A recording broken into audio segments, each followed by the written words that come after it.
demokrasi bisa berjalan dengan baik dan memberikan ketauladanan bagi kita semua. Dan paling penting adalah demokrasi harus melahirkan kesejahteraan publik.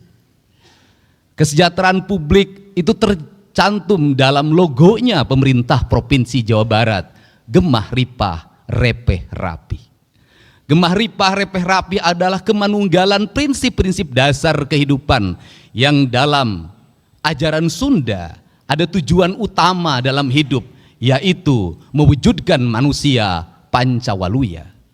Manusia Pancawaluya adalah manusia yang cager, manusia yang bager, manusia yang benar, manusia yang pinter, dan manusia yang singer. Pancawaluya mengajarkan bagaimana pembangunan harus disusun berdasarkan sistematika kerangka dasar sebagai tahapan yang disebut dengan gerbang Pancaniti. Dalam tahapan itu yang pertama adalah manusia cager, artinya bahwa kesehatan warga adalah fondamen utama dalam kehidupan kita. Maka pembangunan harus mengarah pada upaya membangun kesehatan. Maka kesehatan memiliki dua variabel. Yang pertama adalah pencegahan, yang kedua adalah pengobatan. Kerangka berpikir kita hari ini teracuni oleh kerangka berpikir materialisme, di mana kesehatan selalu dipahami dengan obat-obatan. Kesehatan selalu dipahami dengan alat kesehatan. Kesehatan selalu dipahami dengan rumah sakit. Kesehatan selalu dipahami dengan dokter yang memberikan resep, dokter yang mengoperasi. Seluruh kerangka itu, kalau terus-terusan itu menjadi tujuan utama dalam pembangunan, sampai dunia ini berakhir, kesehatan tidak akan pernah selesai. Kenapa? Kesehatannya bukan berbasis membangun manusia yang sehat, tetapi berbasis proyek kesehatan, berbasis bisnis kesehatan. Kalau kesehatan sudah menjadi proyek kesehatan dan bisnis kesehatan, maka Pancasila yang kita agung-agungkan sudah terdegradasi dalam materialisme, di mana manusia boleh mengeksploitasi orang lain demi kapitalisasi yang dimilikinya, di mana manusia boleh memiskinkan orang lain demi perusahaannya mendapat keuntungan. Kalau kita konsisten pada konsep Pancasila, kalau pada konsep silih asa, silih asi, silih asuh, maka kesehatan bukan hanya pengobatan, tapi kesehatan membangun manusia yang sehat, dimulai dari pola hidup yang sehat. Maka pola hidup yang sehat harus dimulai dari mana? Negara harus berkomitmen untuk menciptakan iklim yang sehat, membangun tata ruang yang baik, menjaga mata air, menjaga aliran air, menjaga sanitasi lingkungan, menjaga udaranya, menjaga seluruh alam semestanya dengan konsep papat kalima pancer, dengan konsep tritangtu di buana yang sering saya sampaikan dalam debat-debat terbuka. Karena itulah yang diajarkan oleh leluhur kita, sehingga ketika saya mengatakan bahwa pembangunan di Jawa Barat itu harus kembali pada pembangunan yang berdasarkan asas-asas ajaran leluhur, sesungguhnya bukan klinik, sesungguhnya bukan mistik, tetapi sesungguhnya sebuah pengetahuan metafisika, sebuah pengetahuan tentang alam raya, tentang manusia membangun hubungan dengan alam dan seluruh semestanya, yang disebut dengan kemanunggalan. Itulah konsep asasi tentang jati diri bangsa yang sebenarnya. Untuk itu turunannya seperti apa? Maka turunannya gunung kudu awian, lengkop kudu balongan, lebak kudu sawahan. Maka merawat alam, membubarkan berbagai bentuk perangkat perusakan terhadap alam adalah komitmen terhadap alam, dan ujungnya adalah komitmen terhadap Tuhan, komitmen terhadap Allah Subhanahu wa Ta'ala. Bagi saya tidak berarti penyembahannya pada Allah kalau tangannya mengeruk kekayaan alam, menghancurkan ekosistem, menghancurkan ekologi, membuat kerusakan bagi orang lain, melahirkan penderitaan bagi orang lain. Bagi saya bertuhannya adalah bertuhan kebohongan. Karena itu komitmennya harus bersama. Maka dalam komitmen bersama itu tadi ditandatangani, saya menyebutnya itu disebut dengan gerakan manunggal. Hanya manusia yang manunggalah dia akan sehat. Hanya manusia yang manunggalah dia akan sejahtera. Dan hanya manusia manunggalah dia adalah manusia yang menyatu dengan seluruh alamnya. Dan kelak ketika dia meninggal, dia akan kembali pada kesucian dirinya, kembali pada Allah sang pemilik dan maha suci dalam hidupnya. Perspektif itulah yang harus dibangun dalam kerangka berpikir ideologi pembangunan. Untuk itu Dari sekarang saya minta seluruh konsepsi pembangunan di Jawa Barat harus berdasarkan asas kesehatan. Kir mobil harus asasnya kesehatan. Menjaga keselamatan penumpangnya, menjaga keselamatan sopirnya, usia kendaraannya, bukan hanya memenuhi perangkat administratif. IMB rumah harus memenuhi asas kesehatan. Bangunan harus memenuhi asas kesehatan. Maka kesehatan adalah piranti rekomendasi bagi seluruh kebijakan pembangunan. Tidak boleh pembangunan bertentangan dengan prinsip-prinsip dasar kesehatan. Kemudian yang kedua adalah upaya kita melakukan pengobatan. Maka seluruh perangkat pemerintah harus segera mengalokasikan pembiayaan, menyediakan puskesmas pembantu di tingkat desa dengan kekuatan layanan yang memadai, menyediakan puskesmas di tingkat kecamatan yang rawat inap dengan kerangka layanan yang memadai, memberikan rumah sakit layanan di setiap kabupaten kota, di mana satu rumah sakit di kabupaten kota yang satu memiliki spesialisi penyakit yang A, yang rumah sakit kabupaten lain yang B, yang kabupaten yang lain yang C. Maka yang disebut dengan pembangunan aglomerasi wilayah, saya menyebutnya dengan pembangunan wilayah kebudayaan. Dulu pemerintah kolonial menyebutnya ekskersidenan. Maka di ekskersidenan itulah harus tumbuh rumah sakit kabupaten kota yang satu sama lainnya saling mengisi. Yang satu unggul di paru-paru, yang lain unggul di kanker, yang lain unggul di bedah saraf. Maka investasi negara, investasi pemerintah provinsi harus mengarah pada itu. Apa yang menjadi kebutuhan publik? Maka awal yang harus dilakukan adalah membuat audit kesehatan bagi seluruh warga Jabar, sehingga kita tidak salah dalam merencanakan alat kesehatan, tidak salah dalam membeli obat. Untuk apa? Agar sesuai dengan culture-nya. Apa yang terjadi di Jawa Barat hari ini, ketika orang Garut dipatok ular, maka serumnya tidak ada di puskesmas. Untuk itu harus diidentifikasi secara ekologi. Di desa ini ular apa? Kalau mematuk petani, mematuk nelayan, mematuk buruh tani, maka kita harus sudah siap. Maka di desanya sudah ada serum bisa anti ular. Kerangka ini harus dibangun dalam capaian berpikir yang universal, tetapi tindakan-tindakannya harus bersifat lokal. Kemudian yang berikutnya adalah membuat gerakan. Ketika hari ini dicanangkan gerakan makan bergizi gratis, sesungguhnya itu adalah harapan. Harapannya apa? Harapannya anak-anak kita mendapat asupan gizi yang memadai. Hari ini anak-anak Jawa Barat mengalami problem di makanan. Kenapa? Ibunya sudah tidak memasak di rumahnya. Maka anak-anak jajan di pinggir jalan, maka anak-anak jajan dimanapun. Apa yang terjadi pada hari ini? Anak-anak meminum gula dengan kadar gula yang berlebihan yang dia dapatkan di warung-warung. Anak-anak memakan minyaknya, kadarnya sudah berhari-hari tidak diganti. Apa yang terjadi? Tingkat kesehatan derajat anak-anak menurun. Ketika tingkat derajat kesehatan anak-anak menurun, maka rumah sakit penuh dengan anak-anak, puskesmas penuh dengan anak-anak, maka kos pemerintah dihabiskan untuk biaya berobat. Padahal biaya berobat jauh lebih mahal dibanding dengan kita mencegah dari pengobatan. Yang kedua adalah kerangka cager kelangka bager. Maka orang cager maka dia akan bager. Bager itu apa? Bager itu dalam kata orang Sunda, yaitu orang yang memiliki kebersihan hati awalnya. Cilik putih celak herang, caang bulan 14, jalan gede sasapuan, tegenek temalekmek balumbang timur narawangan.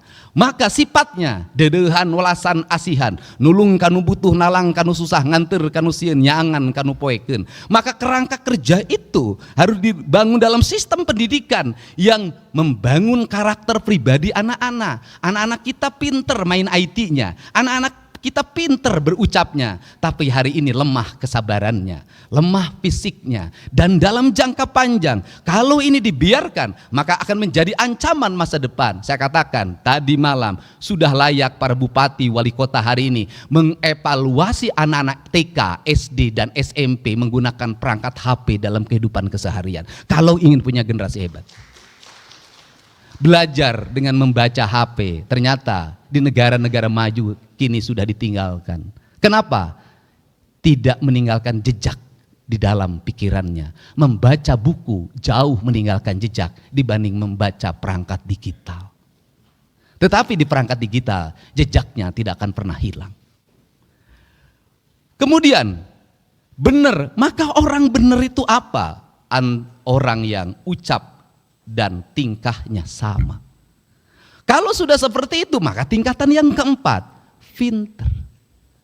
Orang pinter boleh, tetapi kalau dia sudah cager, sudah bagir, dan sudah benar. Kenapa? Kalau pinter lebih dulu, dia tidak cager. Profesor tak akan berarti kalau dia kena stroke.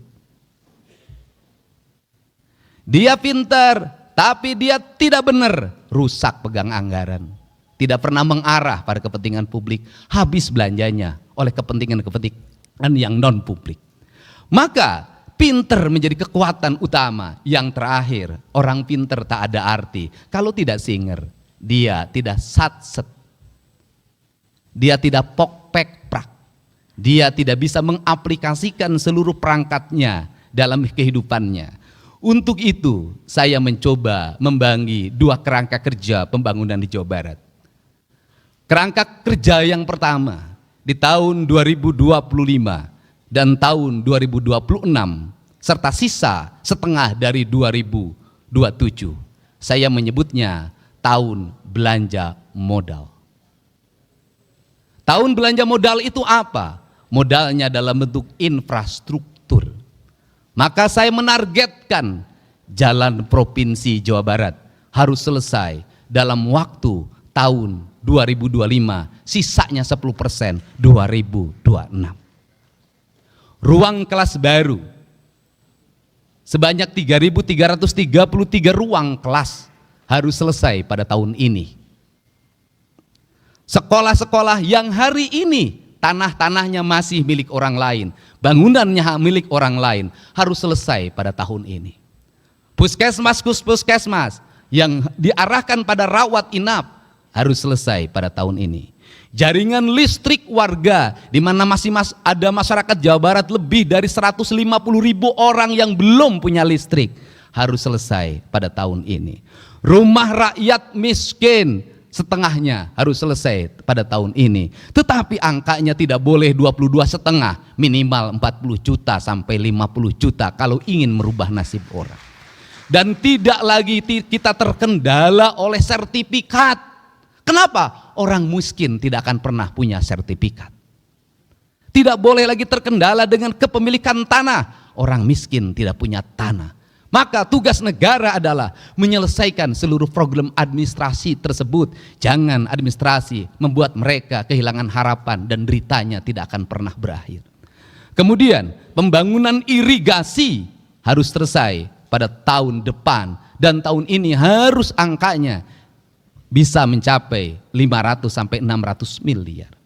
Kemudian pembangunan kepentingan yang lain, pasar. Kemudian pembangunan yang lain yang menjadi kebutuhan publik. Maka kita harus mencoba menginvestasikan. Kalau ingin investasi, maka pembangunannya harus berkualitas. Lebih baik membangun jalan yang berumur 20 tahun daripada membangun jalan yang berumur 2 tahun. Kenapa? Karena nanti balik ke urut. Kembali lagi, kita tidak akan pernah selesai. Untuk itu tidak bisa provinsi saja, harus terintegrasi dengan kabupaten, harus terintegrasi dengan kota, harus terintegrasi dengan desa. Maka kabupaten, desa dan kota harus memiliki kekuatan yang sama. Problematika rakyat kita selesaikan bersama. Anggaran desa harus terarah pada infrastruktur, anggaran kabupaten kota harus terarah pada infrastruktur, anggaran provinsi harus terarah pada infrastruktur. Maka seluruhnya menjadi gerakan bersama, gerakan manunggal Jawa Barat. Karena ini juga akan bisa menyelesaikan, termasuk menyelesaikan problem sampah. Orang Bandung bingung harus kemana membuang sampah. Setiap kabupaten hari ini mengalami kebingungan, jumlah sampah terus bertambah. Tetapi orang tidak mau dijadikan tempat pembuangan sampah. Maka solusinya bisa solusi pemilahan, bisa solusi PLTS, bisa solusi yang lainnya. Seluruh solusi itu tidak boleh hanya menjadi DED, tidak boleh hanya menjadi kajian, tetapi harus segera menjadi eksekusi kenyataan-kenyataan yang lebih nyata. Maka saya mentargetkan ke depan di setiap kantor gubernur wilayah harus ada minimal 1 pembangkit listrik tenaga sampah. Ini jangka 2-3 tahun.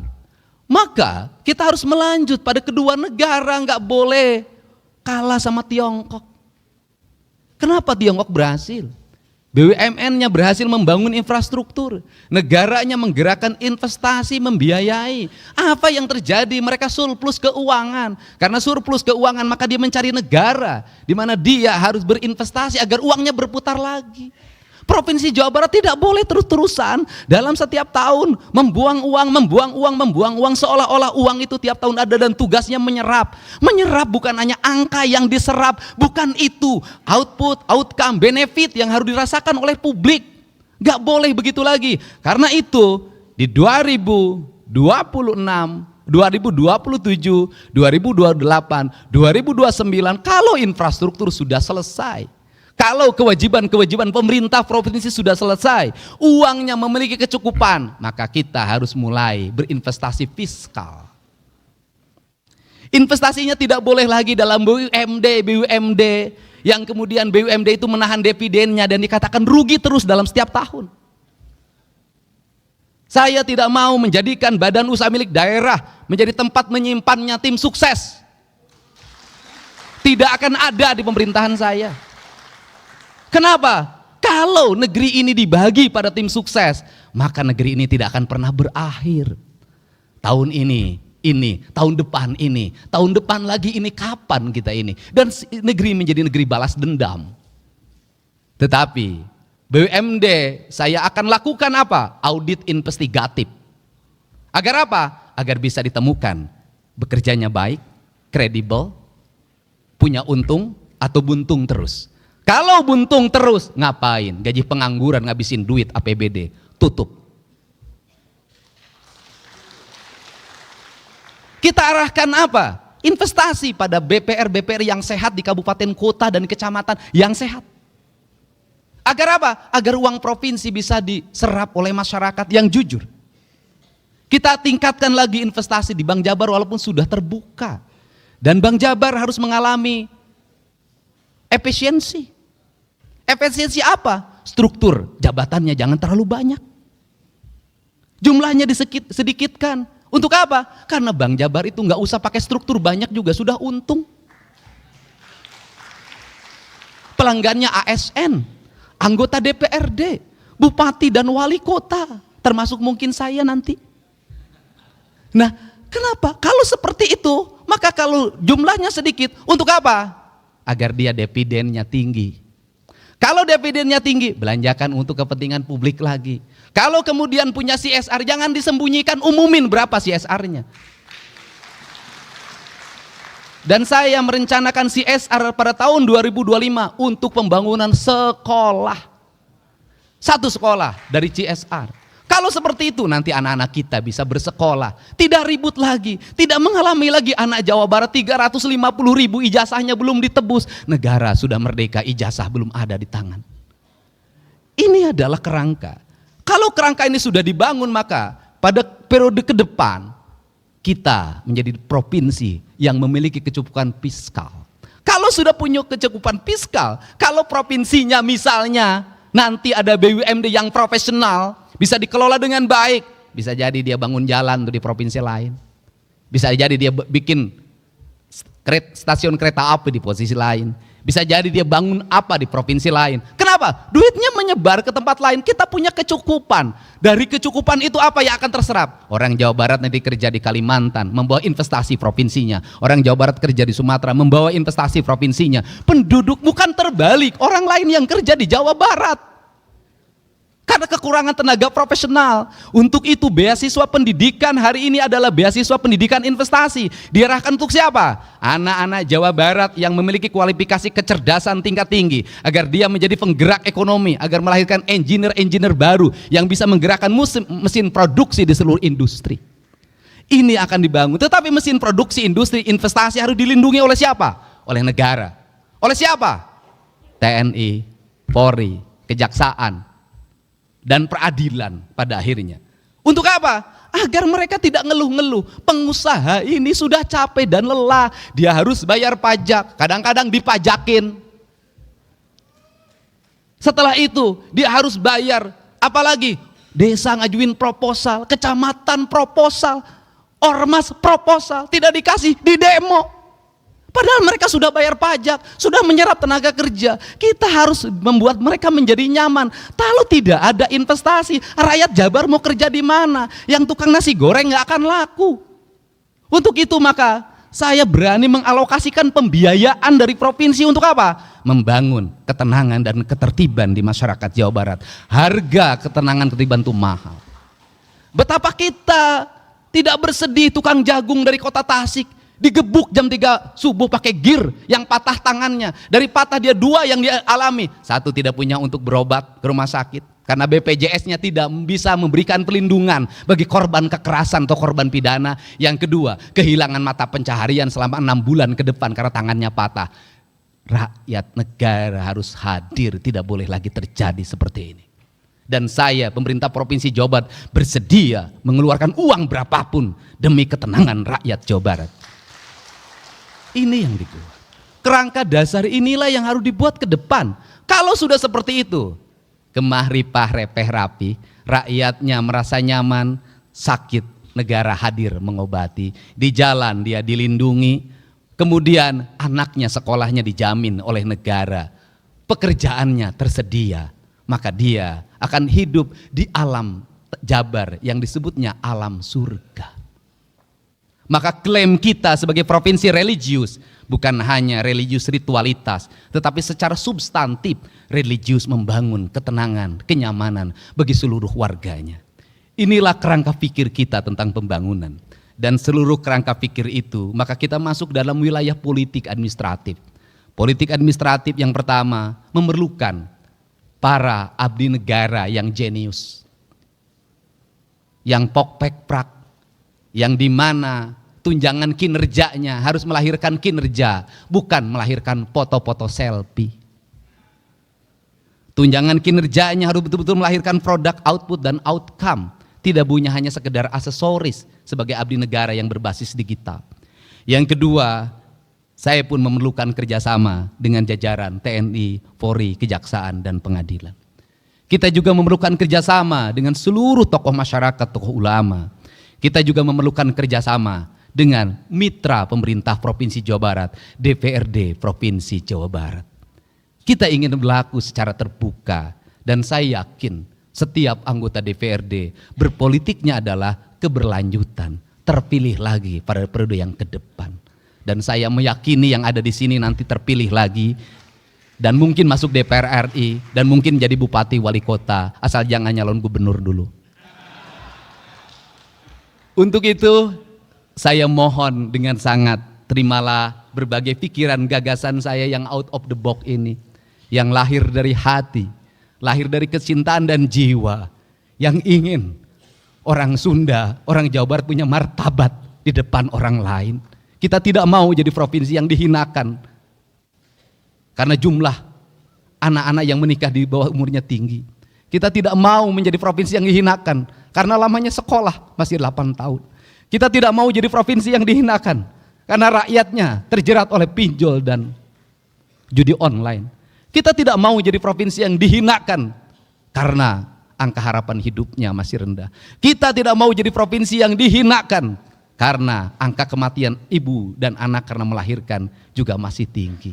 Kita ingin jadi provinsi yang dibanggakan, menjadi provinsi yang memberikan contoh pada seluruh provinsi lain bahwa anggaran negara kalau dikelola dengan baik akan melahirkan kesejahteraan bagi masyarakatnya.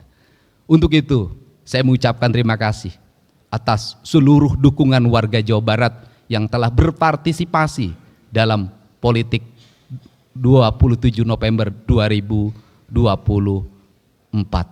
Bagi saya tidak ada partai pendukung, tidak ada partai pengusung, tidak ada partai lawan politik. Semua partai adalah sahabat saya yang memiliki cita-cita yang luhur. Dan saya pun tetap membuka ruang bagi semuanya untuk memberikan otokritik yang objektif dan mengarah pada solusi-solusi yang dibutuhkan oleh masyarakat. Bukan kritik yang bersifat kebencian atau didasarkan nalar-nalar sentimen karena persoalan pemahaman keyakinan yang berbeda.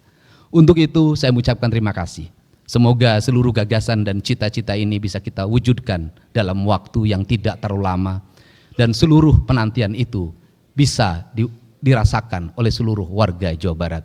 Saya mohon maaf pada semuanya apabila ada ucapan dan tingkah laku saya yang sering kontroversial, yang menimbulkan keriuhan di media sosial, tetapi tidak akan pernah ada tajamnya pisau kalau tidak pernah berasah dalam setiap hari. Pisau yang tidak berasah dia akan berkarat dan akhirnya tidak bermakna. Untuk itu saya ucapkan terima kasih. Lembur diurus, kota ditata, Jawa Barat istimewa. Wallahu muwaffiq ila aqwamit thoriq. Assalamualaikum warahmatullahi wabarakatuh. Sampurasun.